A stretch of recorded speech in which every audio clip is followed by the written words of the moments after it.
coming, the Yanks are coming, the drums rum-tumming everywhere. Welcome back, my friends and listeners. We will again try to show you what people in the military did and show you people who never wore the uniform, what we did and what the people's stories are. And for those of you who did wear the uniform, remember what you did. You should be proud of being a serviceman and a servicewoman, and we want to show you those stories and yours too. The United States Marine Corps was formed on November 10th, 1775. The first recruitment drive was in Tun Tavern in Philadelphia.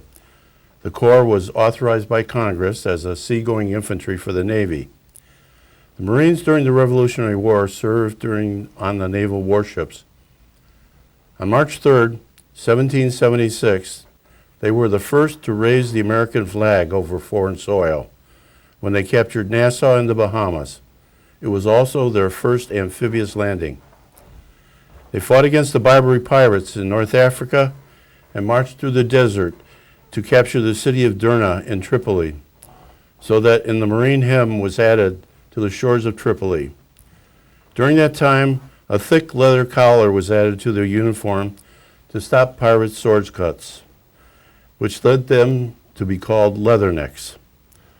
The Marines have served in every war and conflict that America has been involved in, including the storming of Chapultepec Castle during the Mexican War.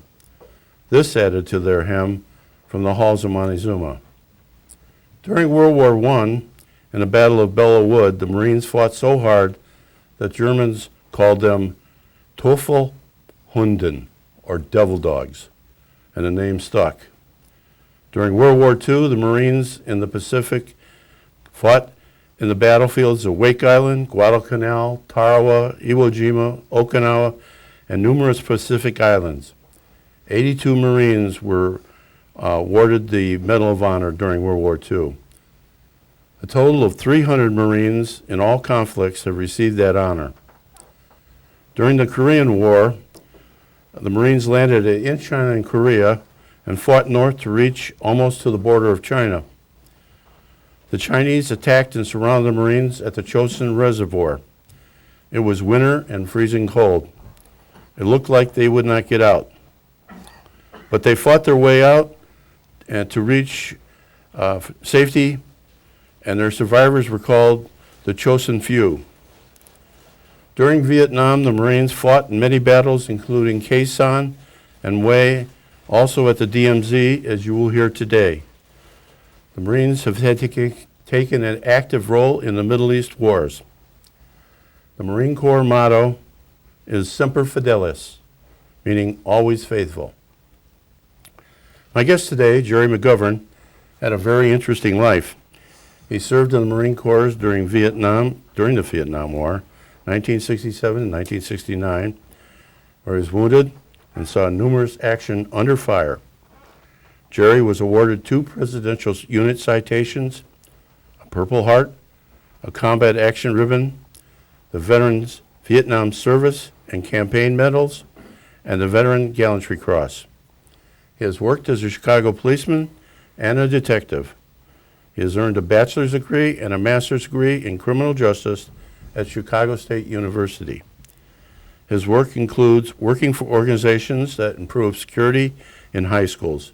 He has had a teaching position at Mother Macaulay High School, a licensed private investigator, and performed investigation service for the Chicago Public School and Evergreen Park Community High School. His service in the community also includes as an alderman for the city of Palos Heights, a job that he recently retired from. Welcome aboard, Jer. Thank you. Thank you very much. Thanks for coming on. What were the issues that factored in you joining the Marines? My oldest brother was a Marine. I had 5 uncles that were in World War II, but none of them were in the Marine Corps. I had one uncle that served on Guadalcanal, and my late brother, he was in Korea at the DMZ up in there. At the same time, I was in Vietnam. And all those factors added to me wanting to join the Marine Corps, right out of high school. Right. Where did you go to basic training? I started off at San Diego at the Marine Corps Recruit Depot. I was there for 12 weeks.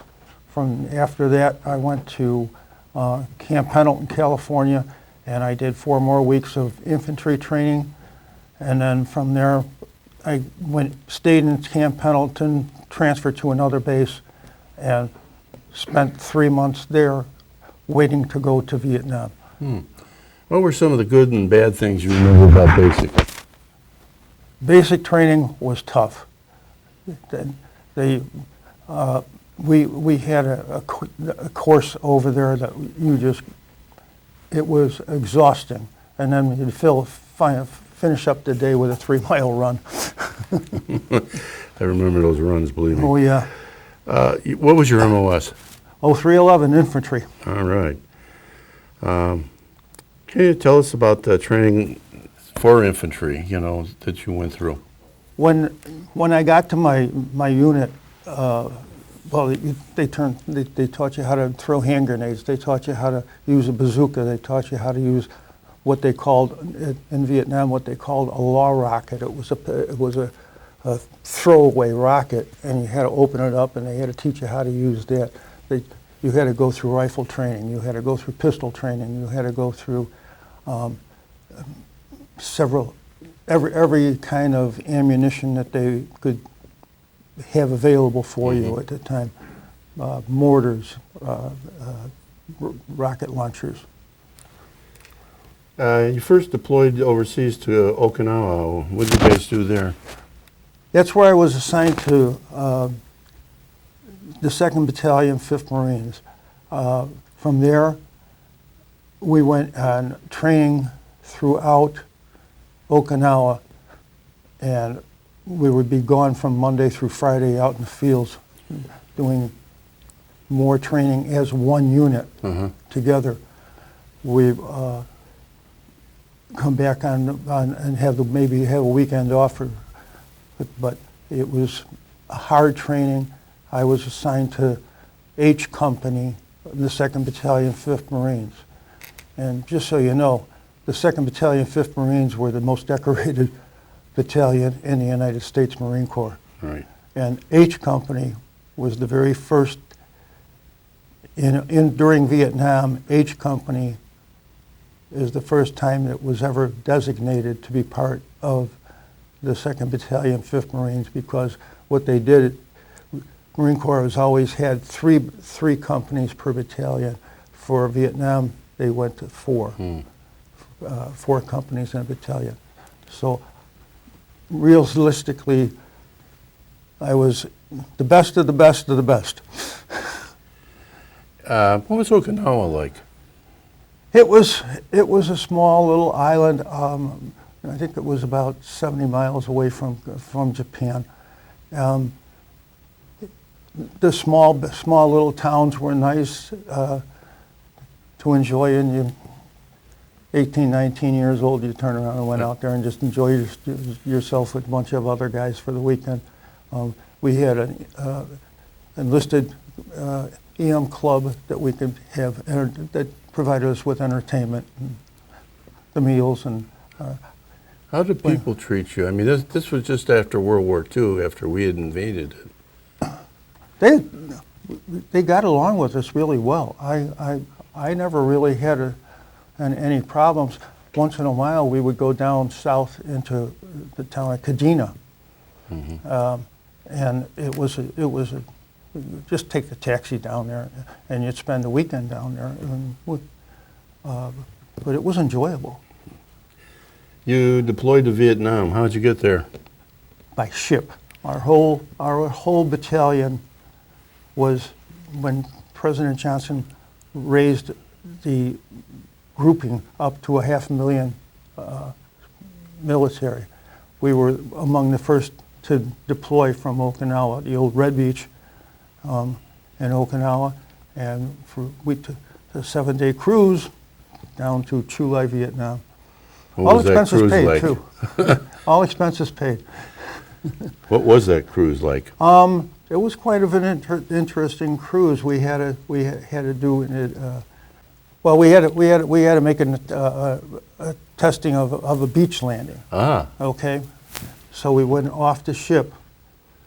Well, we were on a troop transport ship, and we went down the side of the nets of the troop transport ship over to an LST, which was nothing more that had all the ships that turn around and take you in for the landing, the coxswain ships. right.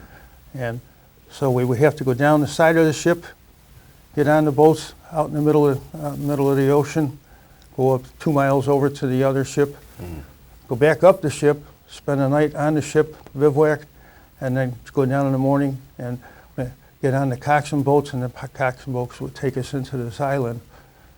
The island we were on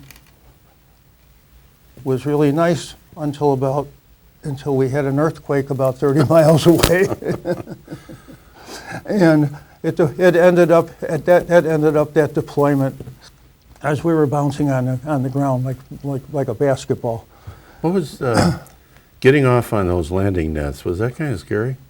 Especially with That all the was gear. really a very scary thing to do, because they would tell you, first off, you had all your pack and all your gear, you had your rifle wrapped around your pack, and you were just going down, and they told you, because of the waves in the ocean, once your feet felt the bottom of the boat, let your hands go and just touch it. Right. Otherwise, 2 seconds later, you could be 5 feet higher or lower. And we from a whole battalion, I think we lost 2 rifles out of it. You landed at Chu Lai. What was that like? Chu Lai was a very small little town in Vietnam, but that was where the landing base was, for the ships, the port. And we were there. We got off the ship. We took about a 20-minute walk, and we got welcomed with rifle fire. So the Viet Cong was firing back at you, huh?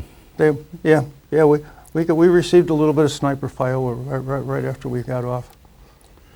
Can you tell us how the Marine Division is broken down, where you fit in that organization?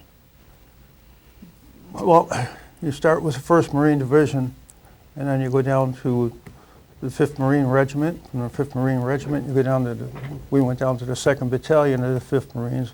From the 2nd Battalion, 5th Marines, you go down to Hotel Company, H Company. And from there, then you broke it down into three squads. Excuse me, I'm sorry. 1st Marine Division, that was the one that was at Guadalcanal, right? Yes, sir, it was. Yeah, it was. Like I said, it was the most famous. 2nd Battalion, 5th Marines was most famous of all the Marine Corps. It was the most dedicated. You went to several bases next. Can you tell us a little bit about those?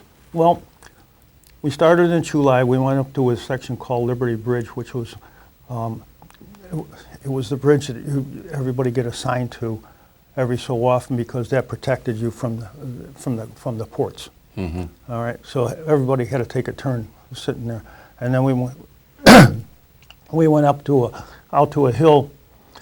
Hill number 10 was what they called it at that time. This was 1966, and we spent our 2nd and 3rd night in Vietnam there, and again we got welcomed by a mortar attack, and so the following night we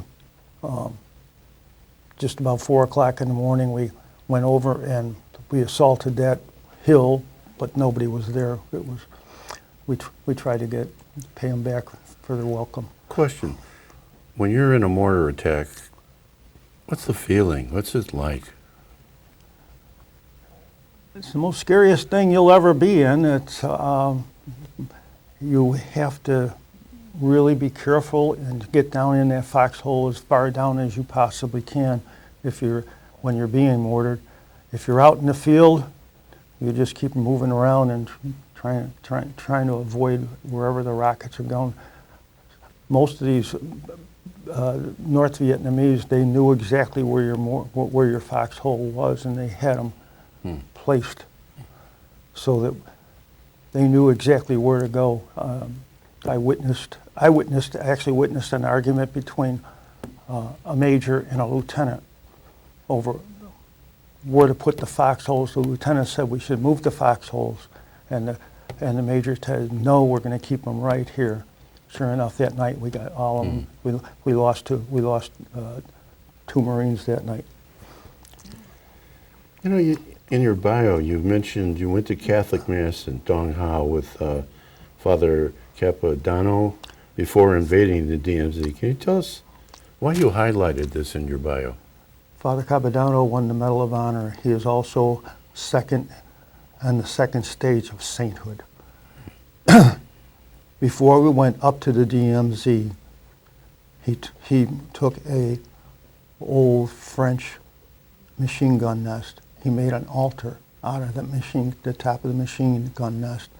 He had a mass for the entire 2nd Battalion because we were going to go up to the DMZ, and it was already well known that we were going to have a lot of losses because we were the very first group of military to ever go into the DMZ itself. And but he, like I said, he had the mass. He ended up after I left. He stayed for a little bit longer, and he was wounded 36 times before he passed away, helping other wounded veterans. As I said, he was awarded a Congressional Medal of Honor. He was put up for sainthood. There are books written by other Maryknoll priests about him. There's a movie about him.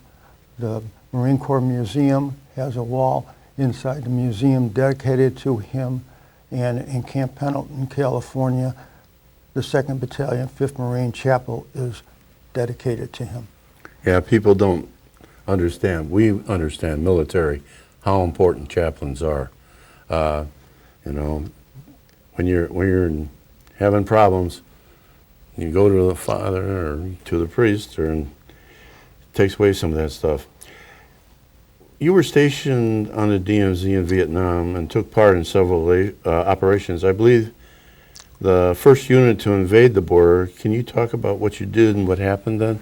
Well, we came in by helicopters. We came in by helicopters from Phu, and we landed in a helicopter spot, and safe spot for the helicopters. But before we even got, we lost one person who was shot through the helicopter and killed. Then as we got out of the helicopter, we got in a very big battle that lasted a few hours, and finally we took over, and the helicopters had to come back in and service the wounded and those that passed away, and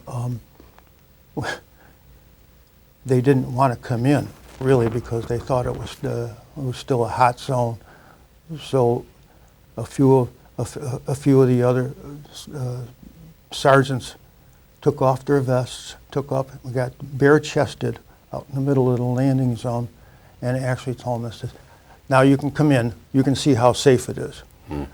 And they came in, and they always take the wounded first, right? Because they have to get out to the hospital, and then later on they come back and they take those that have passed away. You went to An Ho and took part in Operation Tuscaloosa. Oh, Anwar? Anwar, okay. Yeah. Can you describe for us what it involved and what part you played into it? Anwar was the longest battle in the history of the Marine Corps, in Vietnam up until that time, because that was before Tet. And we went through a 10-hour firefight. It was sustained. That was shooting for 10 solid hours. We passed through on over 23,000 rounds of ammunition we used up. There were 2 lanes going in. They knew that we were going to get hit the next morning. The North Vietnamese had a trench line like World War I, the movies you've seen from World War I. They actually had a trench line of machine guns waiting for us as we crossed over the river, the Bantan River, I think it was. And as we approached up, the first 14 men were instantly killed. Instantly. I mean, 2 seconds, they were all dead. And we hit the ground, and we started firing back. And we were pinned down until farther back in the F company. They finally got 4 guys out of the back side to swing around to the left, and they actually started entering into that trench line, going all the way down. Now, we were attacked by over 1,500 men, and there were only 400 of us at the time. From that, we lost, what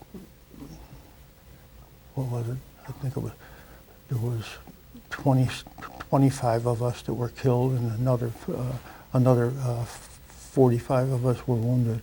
Okay. That was the day I was wounded also, which so happened to be my mother's birthday. Huh. And the day of the big snowstorm here in Chicago. The 1967. Well, I'm sure you would have rather been here for the snow, huh? Oh yeah. You were injured, of course, and you have Purple Heart recipient. Tell us a little bit about the injuries, will you? Well, mine was nothing but it was a mortar round that went through my right leg, okay, just below my calf, and it fortunately for me, it went in and out and came right through, and it only went through the muscle in the bottom of my calf. Another time I actually got. That's the only time I was awarded a Purple Heart. I had a punchy stake go through my hand, and the sergeant looked at me and he turned and said, "If you think you're getting a Purple Heart out of that, forget it." And then another time when we were out on patrol out in the rice paddies, I actually got burnt, not wounded, by a bullet going right down my forearm. Wow. And I still have the scar for it down there. Tell people what a punji stick is. It's a piece of bamboo. It's a bamboo stake. They cut it up to an arrow point, okay? Then they urinate on it to poison it. Yeah. You ended your service in Navy prison at Norfolk, Virginia as a member of the staff. Did this inspire you to go into law enforcement when you left service? What inspired me to go into law enforcement, yes, it started it, and then my 2 brothers actually were on the Chicago Police Department a year before me, and the military had received an offer from various police departments. If you wanted to get out of the military earlier, you could go and apply for your local police department. So I was able to get out of the service 3 months early. So I got out of the service April 10th. I started the police department April 28th. April 18th I got out of the service because it was only out 10 days before I began training with the police department. Yeah, you've been involved in law enforcement much of your life. Can you tell us a little bit about what you've done and the things that you remember? Bragging, okay. Yeah, I have 125 honorable mentions. I have three department commendations, and I have 3 life savings awards from various actions I did. When I was working in Area 2,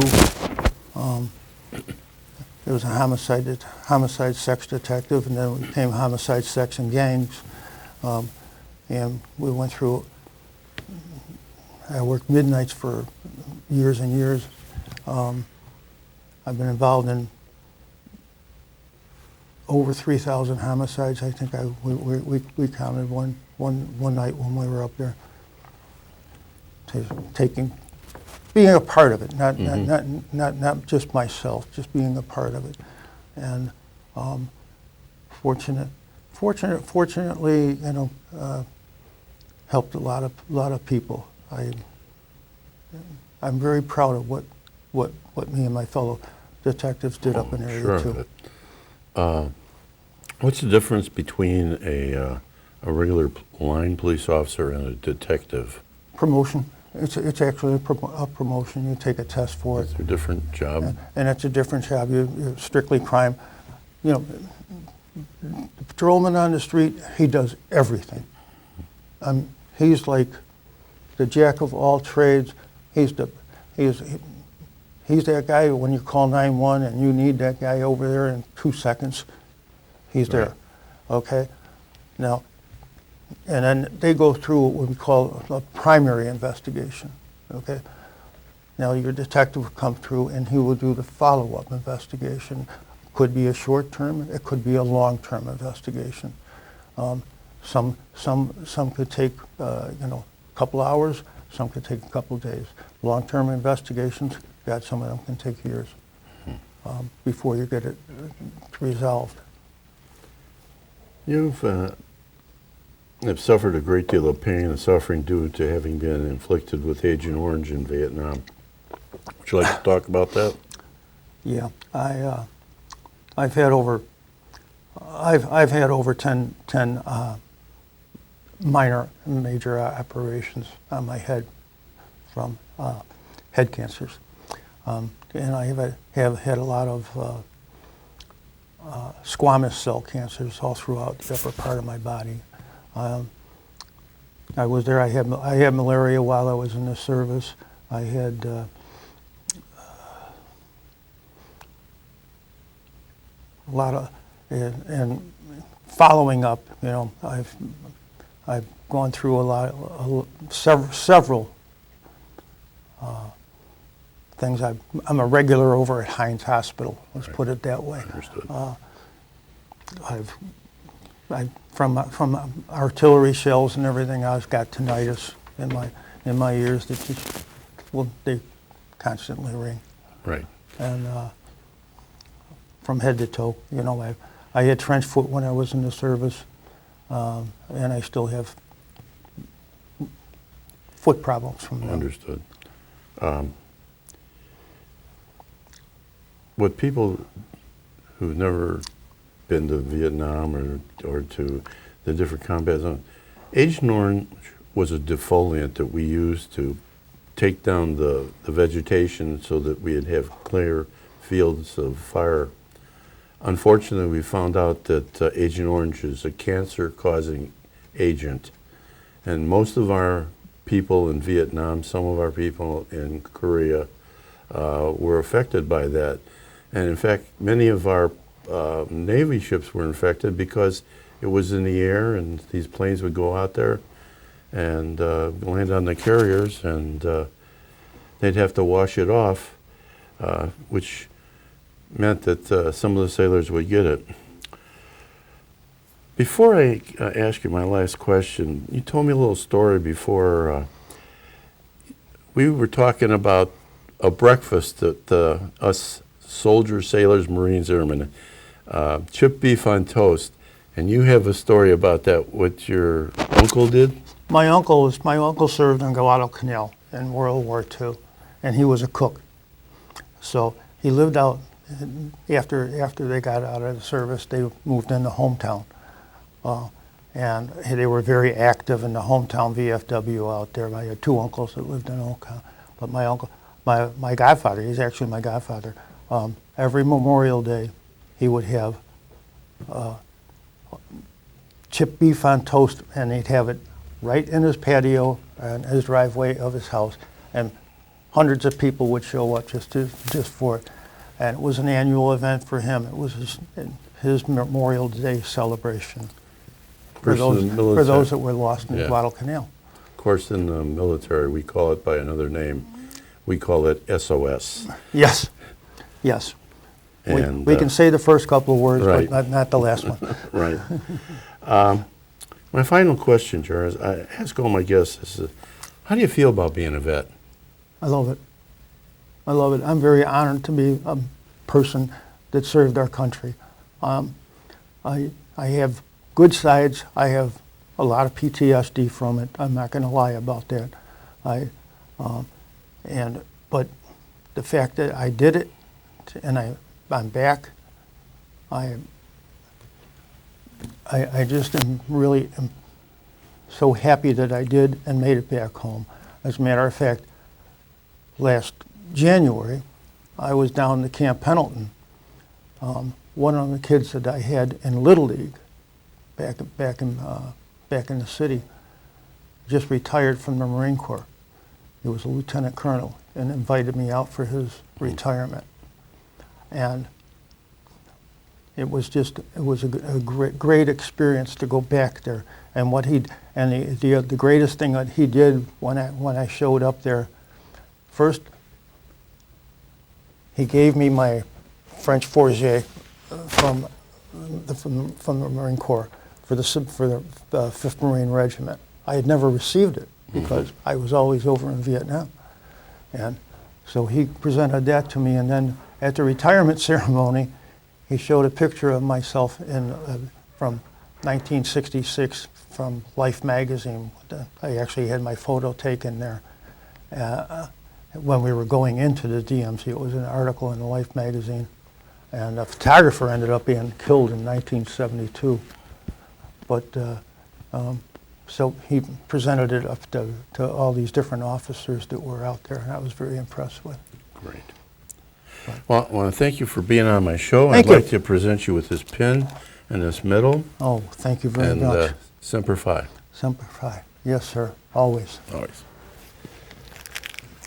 It's kind of nice too, because this is the day after Memorial Day. Yes, it is. Okay. I thank you. I'd like to read a letter I received a few years ago from the unit we supported. Sir, my time in the theater is coming to a close. From the bottom of my heart, I want to thank you and your team for the great support, care, love, prayers you have shown to our deployed military troops. As stated numerous times before, we cannot do what we do here fighting ISIS and stabilizing the region without knowing we have the support of our home team.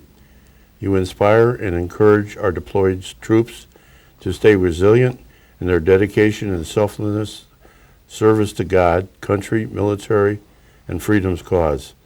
Thank you for the time and energy you give out of your busy days to honor the great men and women in uniform. Your selfless and dedicated service has not been unrecognized or unappreciated. Lord, continue to bless you and yours and your love. Doing this show, I have gone through numerous letters and cards my team and I received from the men and women overseas. I'm so glad that my team, the people who have helped and donated, have been able to touch so many lives positively. We have provided joy and hope and support for those who guard us every day. May is a special month for us vets. It's Veterans Appreciation Month, Armed Forces Day, and remembrance of our fallen comrades on Memorial Day. I'd like to read a poem that Eleanor Roosevelt wrote.